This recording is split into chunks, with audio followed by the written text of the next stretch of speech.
up with some information on Jim Swagger discusses how his friend was killed in Germany, and Stephanie Perez Munzo reports on Hispanic Heritage Month. And don't go anywhere because Joy Jones will be here with something you don't want to miss.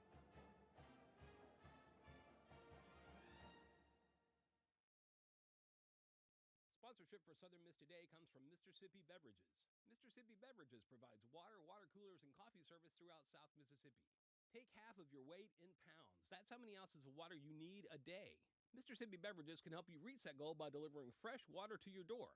To get more information or to set up a cooler and water delivery, you can call Mississippi Beverages at 601-271-2420, or you can find them online. Sponsorship comes from Furniture Direct, with locations in Hattiesburg, Laurel, and Columbia. Are you looking for a deal? Lots of styles on a good value?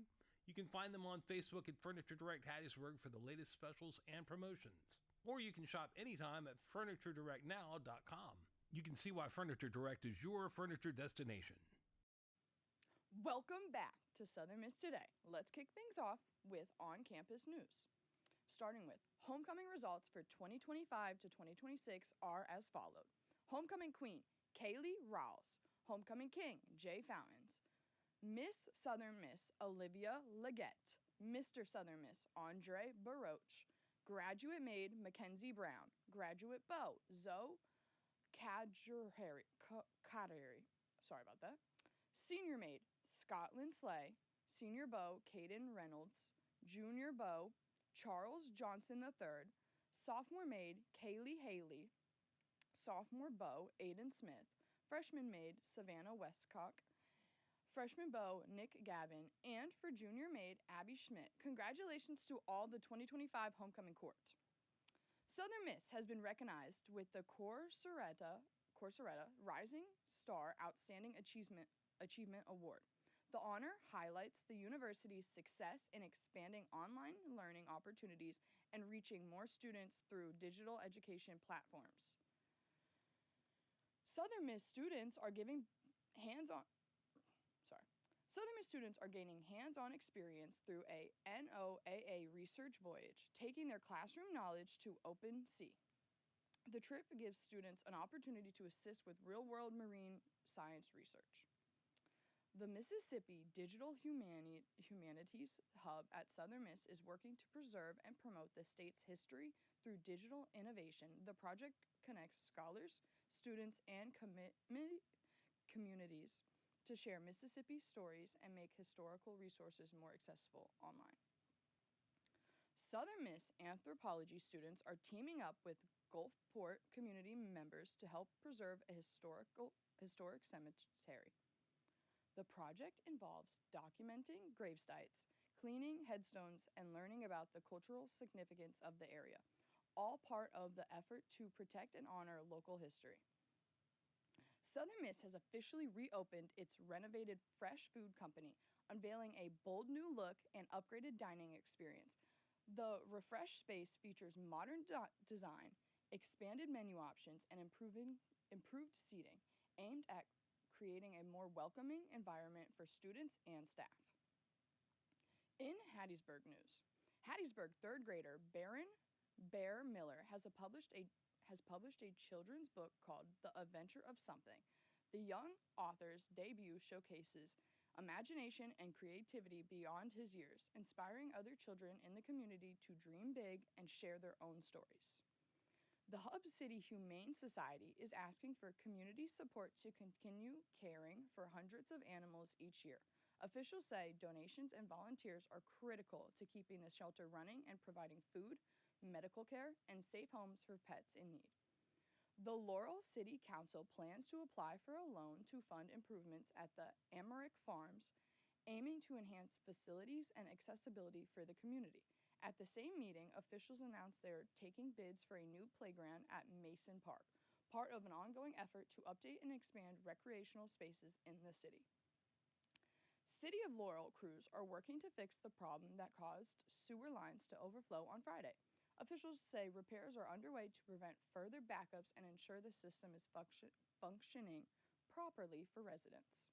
In Mississippi news, a judge has set a bond more than $2 million for a teenager charged with capital murder in connection with a homecoming shooting at Heidelberg High School. Authorities say 2 people were killed and several others were injured. The investigation remains ongoing. Authorities have arrested 2 suspects following a shooting at Rolling Fork High School. Officials say the incident prompted an immediate lockdown as law enforcement secured the scene.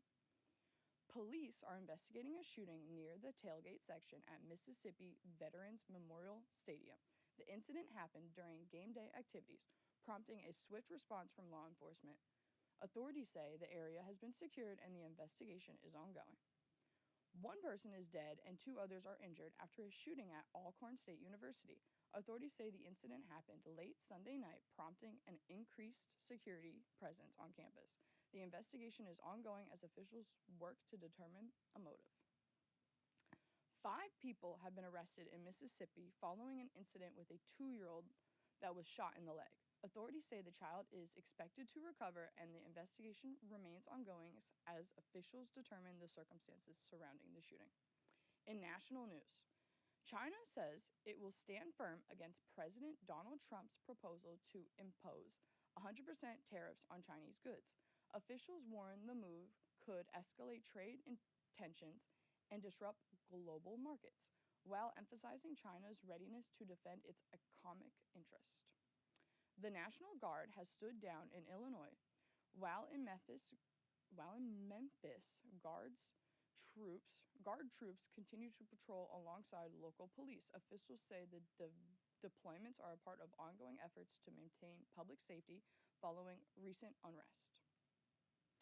The White House Budget Office says more than 4,000 federal employees could lose their jobs if the government shutdown continues. Officials warn that the prolonged closure would disrupt key services and delay pay for thousands of workers across multiple federal agencies. All right, here's your pop culture scoop. Taylor Swift's new album, The Life of a Showgirl, is breaking records just days after its release. Selling over 3 million copies in the first week, Swift also announced a concert film and a docu-series coming to Disney Plus this December. Lady Gaga's gothic single, The Dead Dance, is gaining attention with its Tim Burton-directed video and a recent feature on Netflix's Wednesday Season 2.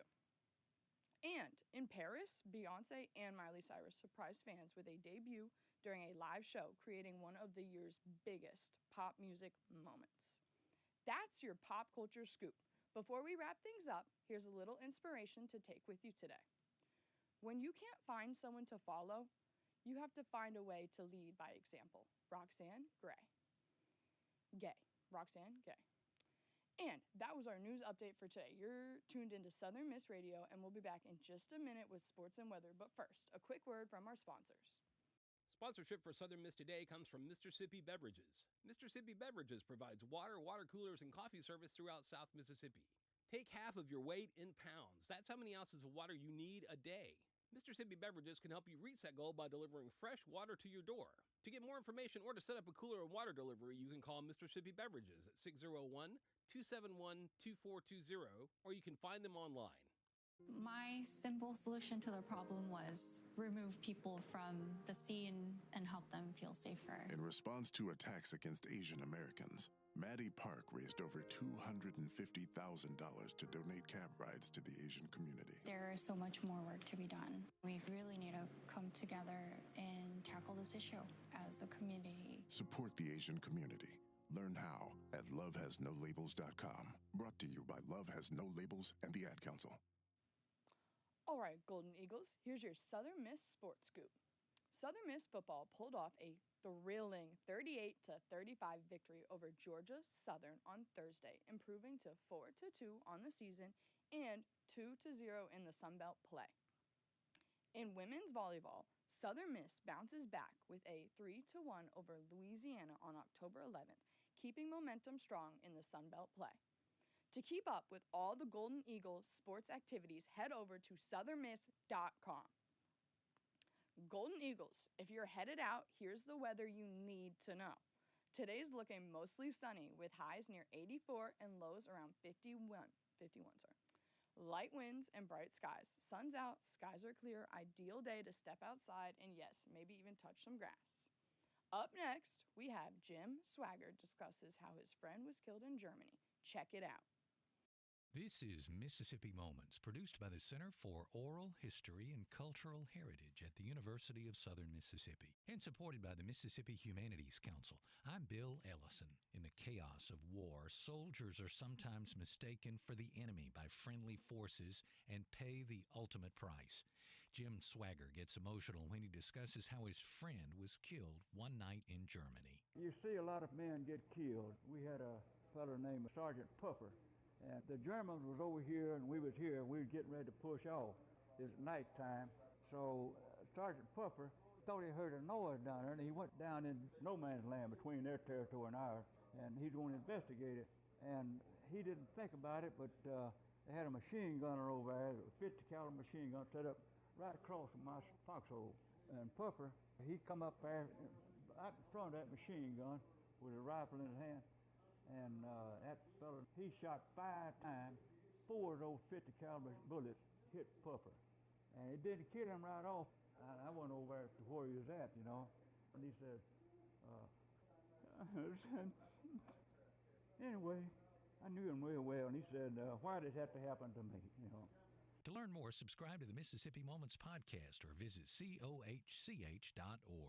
Mississippi Moments is supported by the Mississippi Humanities Council. The humanities are for everyone. Coming up, we have a special guest you don't want to miss. That was Jim Swaggart. Sponsorship for Southern Miss today comes from Mississippi Beverages. Mississippi Beverages provides water, water coolers, and coffee service throughout South Mississippi. Take half of your weight in pounds. That's how many ounces of water you need a day. Mississippi Beverages can help you reach that goal by delivering fresh water to your door.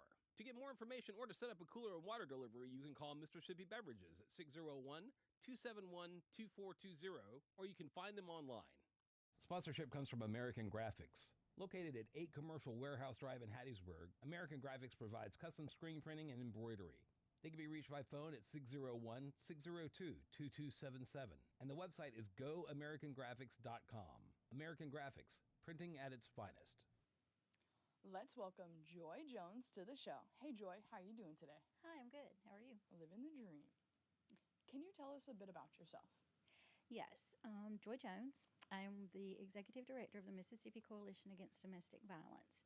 I have been in the domestic violence movement for approximately 24 years, on and off. Worked directly with victims at a domestic violence shelter in Meridian, Mississippi, Care Lodge Domestic Violence Shelter, and moved on to the Attorney General's office working with victims, then the Health Department working with victims, and now I'm at the Coalition. Thank you. What MCADV, or what is MCADV, and what is your mission?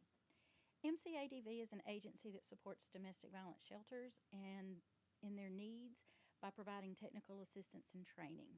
We're mainly there to help them with what they need for training for new staff, updates in laws, updates in policies and laws, making sure that they understand that, and then any technical assistance. The majority of the funding that the shelters receive is going to be either federal or state funding, so we keep them up with the federal and state regulations, laws, policies to ensure that everything is going legal like it should be. Our mission is to bring about social change through advocacy, technical assistance, and public awareness throughout the state of Mississippi. What are the core services MCADV provides to survivors of domestic violence? So MCADV typically does not provide any core services. We're a coalition that supports the shelters and the agencies that do provide the core services.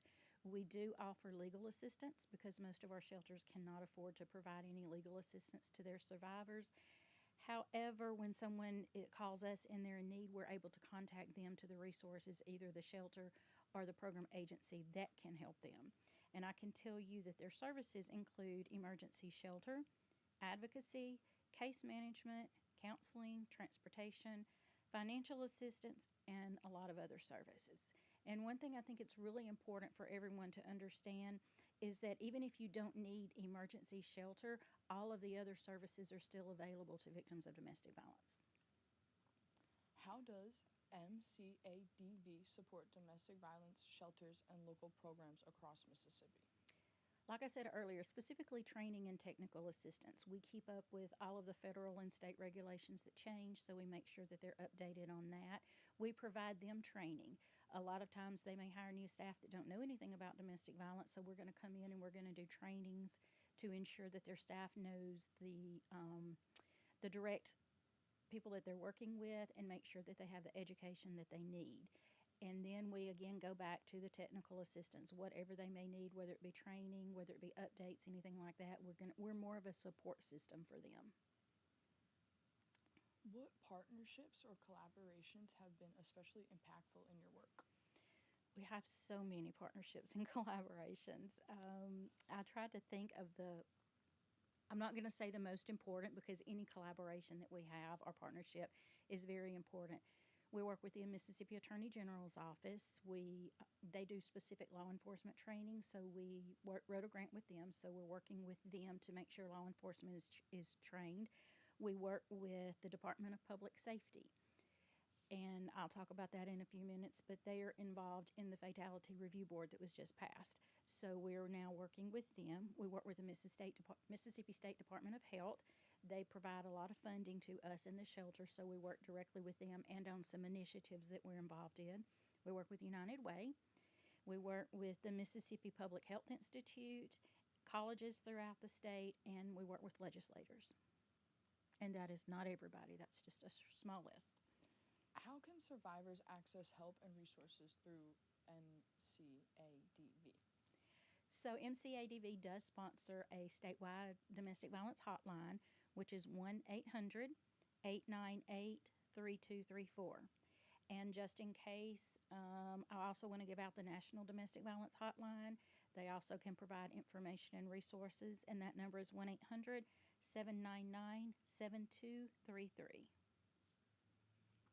What does the current landscape of domestic violence look like in Mississippi?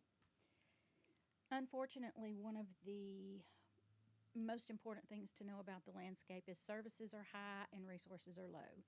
We just do not have the number of shelters that we need throughout the state of Mississippi. We do have a lot of grassroots agencies that we're trying to work with. They don't provide shelter, but they provide a lot of different types of assistance. So we're trying to actively work with them to make sure that they have the training and technical assistance that they need to make sure that victims and survivors throughout the state are provided what they need. Fatalities are significant. If you've watched the news just in the last 6 or 8 months, there have been so many domestic violence homicides on the news. Our fatalities are higher. And also our reporting and tracking system. It's not the best. There is the Attorney General's office just developed a new reporting and tracking system that will help, but we're behind because we didn't have that. What are some of the biggest challenges survivors face in accessing support and safety? One of the biggest is because the majority of the state of Mississippi is rural, it's going to be transportation. We have a lot of our victims or survivors that don't have any form of transportation, but the shelter may be 4 counties away. So getting to the shelter, you have to work with local law enforcement agencies to help get the victims and the survivors to the shelters.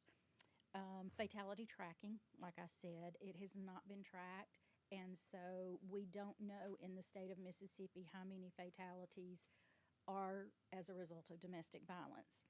There's also the firearm access, the rural and underserved areas, like I was talking about in the beginning.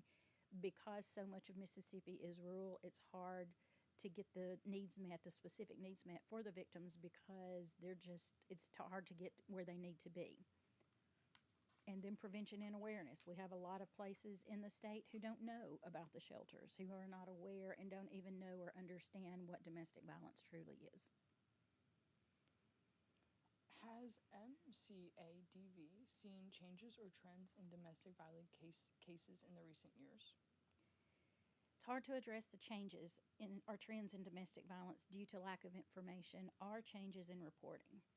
However, I think it is important to let you know that there have been new or revised protocols to help that. The implementation of the MSDVR through the Mississippi Attorney General's office in 2022 should help improve completeness and accuracy of reports. So it's mandated reporting that is new and updated. So since 2022, that has improved. But because it's new, we don't really have a long post-implementation trend. We don't have data trends yet to be able to fall back on. But the increased reporting is helping with that. And the passing of the Domestic Violence Fatality Review Board during the last legislative session hopefully will assist in more domestic violence fatality information. What misconceptions do people often have about domestic violence? There are so many misconceptions when it comes to domestic violence. I think probably, in my opinion, the biggest misconception is that domestic violence is only physical. So many times, by the time it gets to the bruises and the cuts and the broken bones and things like that, there is no telling what those survivors or victims have endured. They use control, intimidation, isolation, and coercion. So many different types of abuse before they ever turn to the physical abuse. So I think that would probably be number one. The second one would be it only happens to women. That is not accurate information. Typically, statistically, more women are affected. However, men are affected also, and I think it's important that everyone understand that. The next myth, I think, would be why doesn't she just leave? That she can leave. It doesn't matter. It's her decision. Why does she choose to stay? Abusers frequently escalate threats and violence after a victim leaves. And that victim actually knows what's best for them and when is the best time to leave. Because there may have been threats of fatality. And so that victim knows if I leave, I have to make a choice. Do I want to live or die? And that's not fair to the victim. And also, that domestic violence is caused by anger, alcohol, or drugs. I think one of the most important things to recognize there is if the victim is the only person that's being hurt and abused by someone's, quote, anger, drugs, or alcohol, then it's not about anger, drugs, or alcohol. It's about control and power over a specific person. Next, the myth that it only happens to poor people. It happens in every socioeconomic background. It doesn't change. It's the same in every socioeconomic background. I can say that in the past, in working in the domestic violence shelter, I worked with pastors' wives. I worked with doctors' wives. It's all across the socioeconomic background. So there is no just, it's this people. There's no race, no ethnicity, no anything. It's anybody can be a victim of domestic violence. How is MCADV working to educate the public about healthy relationships? So MCADV places a strong emphasis on public education as a strategy to prevent domestic violence and promote a healthy, equitable relationships across the state. We do trainings, campaigns, and partnerships, and we work to shift community norms. To shift community norms, that means we have to be out in the community explaining what domestic violence is. And again, explaining that by the time you see somebody with the cuts and the bruises, it's way past what you can imagine that person has been going through. So number one, we do community and school-based education. We have a specific staff member that goes out into the community and works with health fairs, making sure that our communities are involved. We have a staff member that works with the school systems and making sure that, first of all, they understand. We focus on prevention, but also intervention. And we do professional and community trainings. We do statewide awareness campaigns. As you're aware, October is Domestic Violence Awareness Month, so we have a lot of campaigns going on during that month. We also have campaigns going on during February, which is Teen Dating Violence Awareness Month. And so we want to make sure, again, statewide, that everybody knows what it is, and then everybody knows what to do if they're in a situation or if they know someone who is in a domestic violence situation. And then we provide survivor-centered, prevention-focused messaging, making sure that through our outreach and everything that we do, that it's the survivor who deserves the voice, it's the survivor who needs the healing, empowerment, and prevention, and making sure that we give public education to everyone statewide will help make sure that the survivors receive everything that they need. Thank you. Lastly, do you have any advice for anyone looking to get a hold of these resources or anyone who's looking to get help? I would say either call the statewide hotline number that I gave or the national hotline, and we can direct them to a local agency that can provide the services they need. I think it's just very important for everyone to know you're not alone. Even though we live in a rural state and it may be hard to get there, so many of our shelters have advanced and they have telecommunications that they use. They can do Zoom meetings with you, they can do therapy sessions through Zoom. And so you don't have to always be at the shelter or at the agency to receive all of the services that you need. But call and get help. If it's a really bad situation that you are in right now, go ahead and call 911 and then get resources after that. Thank you so much, Joy, for joining us today and sharing your voice with our Eagles. We really appreciate it. Thank you. Coming up next, we have a news wrap from Stephanie Perez Munzo, reports on Hispanic Heritage Month. Hispanic Heritage Month is a month where people are given a chance to learn and celebrate the contributions of Hispanic and Latin cultures. There are events across the country, but many have been canceled or postponed due to immigration concerns. However, in Hattiesburg, Vice President of the Mississippi Latinx Art Association, Jacqueline Gonzalez Wooten, says she and her team still wanted to host their event in different areas downtown. We hired some musicians to come and play in different locations in town, and they were going to play music that was Latino inspired. Despite the immigration concerns, she feels that it is important to show the value of the Latino community here in Hattiesburg. You need to be out there expressing what your culture is, and we need other people to be able to, help. And so, yes, I think now more than ever, we think now more than ever that we need to continue doing that. Grad student Adelia Orozco sees this month as a way to celebrate her and her family's accomplishments. I have achieved what my parents' idea of the American dream was. It's a moment to recognize their achievements during this time. Orozco is not from Mississippi and noticed that there was not many Latinos here, but is happy that there was an event held for Latinos. I'm Stephanie Perez Munoz with SMTV.